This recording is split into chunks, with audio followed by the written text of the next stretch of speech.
अगर किसी को प्यार में धोखा मिल रहा है तो उसका बैड लक है या फिर उसके कार्मिक डेप्थ का भी कुछ रीजन हो सकता है? देखिए, सबसे पहले तो अगर उसको प्यार में बार बार धोखा मिल रहा है तो पहले तो ये देखे, अपने आप अंदर झांक के देखे। बड़ी प्रैक्टिकली बता रही हूँ मैं, एस्ट्रोलॉजिकली नहीं बता रही हूँ। पहली बात तो है, प्रैक्टिकली ये देखना चाहिए कि तुम तो कुछ गलत नहीं कर रहे हो भाई। एक बार मिला, 2 बार मिला, 3 बार मिला, देखा था। बार बार मिलने का मतलब है कि पहले अपने आप को देख लो कि वेदर आप तो गलत कोई काम नहीं कर रहे हो।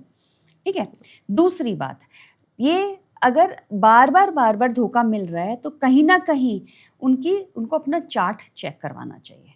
कोई ना कोई योग, जैसे मैंने पहले भी बोला, कोई योग ऐसा जरूर हो सकता है कि जो उनको तंग कर रहा हो, उस योग का परिहार करवा के, उस योग की उपाय करके, उस प्लैनेट को अलाइन करके अगर वो आगे चलेंगे तो वो चीजें सुधर सकती हैं। तीसरा, हम ये भी देखें कि अगर उसका फिर हम एनालिसिस करते हैं कि वो धोखा किस वजह से मिल रहा है, कैसे मिल रहा है, क्या उसका पैटर्न है। पैटर्न एनालाइज किया जाता है और फिर देखा जाता है कि वेदर इट्स अ कार्मिक डेट। कहीं ऐसा तो नहीं था कि पिछले किसी जन्म में उन्होंने ऐसे कुछ किया हो जो जिसकी वजह से उनको इस जन्म में भी भुगतना पड़ रहा है। तो ऐसा होता है? कार्मिक डेट्स होते हैं, बिल्कुल होते हैं। क्यों नहीं होते? देखिए, पितृ दोष में बात नहीं, वो तुम्हारा कार्मिक नहीं होगा, वो आपके इंसेस्टर्स का होता है। ठीक है, जो पितृ दोष होता है, आपके इंसेस्टर्स ने कभी कुछ किया है जिसका डेट हमारे पर आता है। अब वो जो कई बार ऐसा होता है कि घर की लड़कियां सुखी नहीं रहती, या घर की बहुएं सुखी नहीं रहती, या घर में कोई और फीमेल्स के साथ कोई प्रॉब्लम्स आती रहती हैं, तो कहीं ना कहीं एंसेस्टर्स ने फीमेल्स के साथ कुछ गड़बड़ करी है। राइट।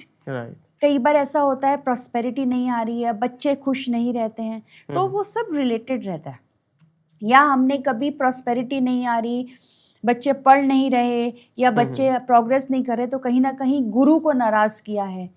अपना जो फैमिली पंडित थे, कुल गुरु थे या कुल पंडित थे, उनको नाराज किया था। ये बहुत सारे रीजंस होते हैं पितृ दोष में जिनकी वजह से प्रॉब्लम्स आ सकती हैं। This is one of the दोषास। ये एक दोष की बता रही हूँ मैं। और भी बहुत सारे दोषास होते हैं जो हम आपके चार्ट में देखते हैं। तो कार्मिक डेट होता है, जैसे कि नंबर्स को ही देख लो। न्यूमरोलॉजी में अगर हम थोड़ा चार्ट से हटके न्यूमरोलॉजी की बात करें तो जैसे 13 नंबर हो गया, राइट, उसको आप लोग कहते हैं कार्मिक डेट में माना जाता है। 16 नंबर को कार्मिक डेट में मानते हैं। तो बड़े सारे ऐसे नंबर्स भी होते हैं जो कार्मिक डेट के अंदर आते हैं। फिर 8 नंबर वाले लोग अगर जो होते हैं, उनको हम कहते हैं उनके काम सारे स्लो होते हैं, धीरे धीरे, शनि का नंबर होता है। ठीक है। 4 नंबर वाले लोग जो होते हैं, उनके हम कहते हैं बहुत हर्डल्स क्रिएट होते हैं, राहु का नंबर। क्यों? वो 4 तारीख को ही पैदा हुए हैं। क्यों? वो 8 की कॉम्बिनेशंस में पैदा हो रहे हैं। फिर 22 नंबर वाले, दे आर, उनका कोई कार्मिक डेट नहीं है बट मास्टर नंबर है। 11 नंबर जो है वो मास्टर नंबर है।